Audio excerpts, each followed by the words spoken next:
అర్థవంతమైన చర్చకు మాకెప్పుడు అభ్యంతరం లేదు.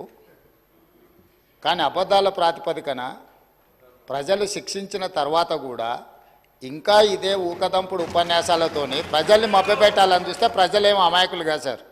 ఎందుకంటే అసెంబ్లీ ఎన్నికలలో లెక్క తేల్చారు. ఆ లెక్కతో సరిపోక ఇట్లనే మొదటి శాసనసభ సమావేశాలలో తొండి లెక్కలు అన్నీ చెప్తే పార్లమెంట్లో గుండు సున్నిచ్చారు. అయినా కూడా ఆలోచన మారలేదు, విధానము మారలేదు. ఔటర్ రింగ్ రోడ్డు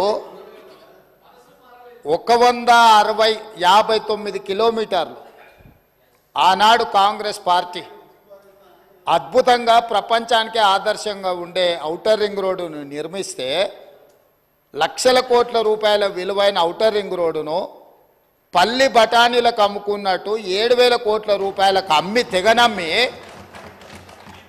గొర్రెల పథకము ఎన్ని గొర్రెలు ఇచ్చిండ్రో ఎన్ని గొర్రెలు ఉన్నాయో ఇవాళ మొత్తం లెక్కలు తేలినాయి. గొర్రెల మీద ఏసీ బోళ్ళు ఊరికి అట్లా మీద ఇట్లా తడిమి చూస్తే ఆల్రెడీ 700 కోట్లు గొర్రెల పేరు మీద దిగమింగినరని చెప్పి ఈరోజు రిపోర్ట్స్ వచ్చినాయి. కేసీఆర్ కిట్టులో ఏం అవినీతి జరిగిందో వారు కోరుకుంటే విచారణకి ఇద్దాం, దాని మీద కూడా పోదాం. ఇదే కాకుండా గొప్ప పథకం అని చెప్పిన బతుకమ్మ చీరలలో జరిగిన అవినీతి మీద కూడా బతుకమ్మ చీరలు చేనేత కార్మికులకు పని కల్పిస్తున్నాం అని చెప్పి సూరత్ వెళ్ళి కిలోల కింద చీరలు తీసుకొచ్చి ఆడబిడ్డల్ని మభ్యపెడితే ఆడబిడ్డలే బయటకు వచ్చి తగులబెట్టిర్రు. అవి ఏడగడుతురు వ్యవసాయ పొలాలలో పిట్టలను బెదిరించడానికి బతుకమ్మ చీరలు కడుతున్నారు. ఆడబిడ్డలు ఎవరు కట్టుకోలే అధ్యక్ష. అంటే బతుకమ్మ ఒక సెంటిమెంట్ తెలంగాణ ఆడబిడ్డలకు, ఆ సెంటిమెంట్ను కూడా దోపిడీకే ఉపయోగించుకున్నారు.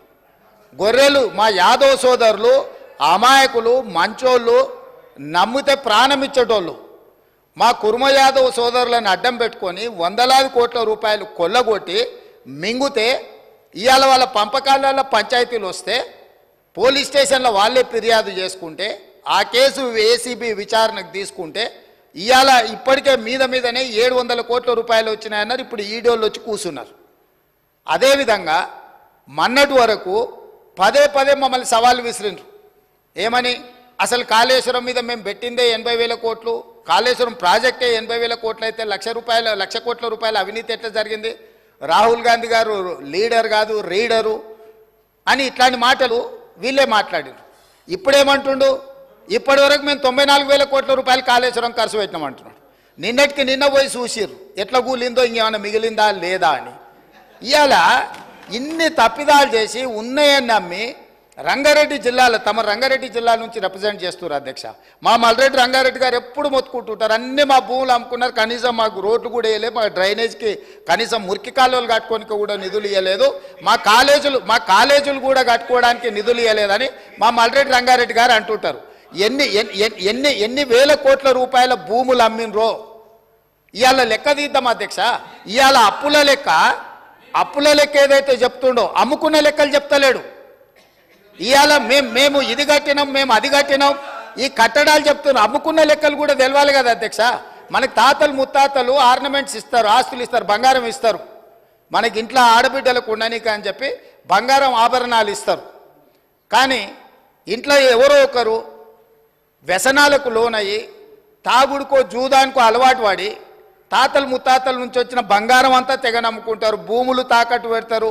తాతలు ముత్తాతలు సంపాదించిన గౌరవం పేరు మీద ఊర్లో అప్పు పుడితే అప్పు కూడా తీసుకొచ్చి అప్పు కూడా పెట్టి ఎక్కడిదక్కడ కథం పడతారు.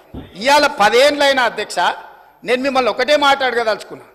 ఏమన్యాయం చేసినాం అధ్యక్ష? పాలమూరులో మేము చంద్రశేఖరరావుకి ఏమన్యాయం చేసినాం? 2009లో కరీంనగర్ జిల్లాలో అక్కడ ఓడగొడతారని భయపడి పాలమూరు జిల్లాకు వలస వస్తే వలసలు పోయే పాలమూరు జిల్లా ప్రజలు గుండెలు పెట్టి చూసుకొని భుజాల మీద మోసి పార్లమెంటుకు పంపిస్తే పార్లమెంటుకు పోయి ఇవాళ తెలంగాణ రాష్ట్రం వచ్చినాక మొట్టమొదట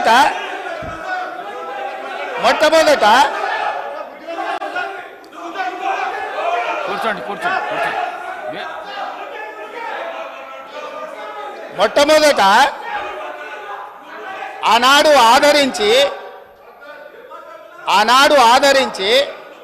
భుజాల మీద మోసి పార్లమెంటుకు పంపిస్తే తెలంగాణ రాష్ట్రం వచ్చిన తర్వాత వచ్చిన తెలంగాణ రాష్ట్రానికి మొట్టమొదటి ముఖ్యమంత్రిగా వారి బాధ్యత ఏంది అధ్యక్ష?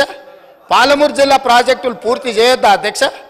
ఈ రోజు కూడా ఉమ్మడి రాష్ట్రంలో ఏ అన్యాయం ఏ నిర్లక్ష్యానికి పాలమూరు జిల్లా గురైందో, మా తట్ట పని పార పని వలస బతుకులు ఎట్లున్నాయో బీఆర్ఎస్ పార్టీ అధికారంలోకి వచ్చిన 10 ఏళ్లలో అంతకంటే దారుణంగా తయారైనవి.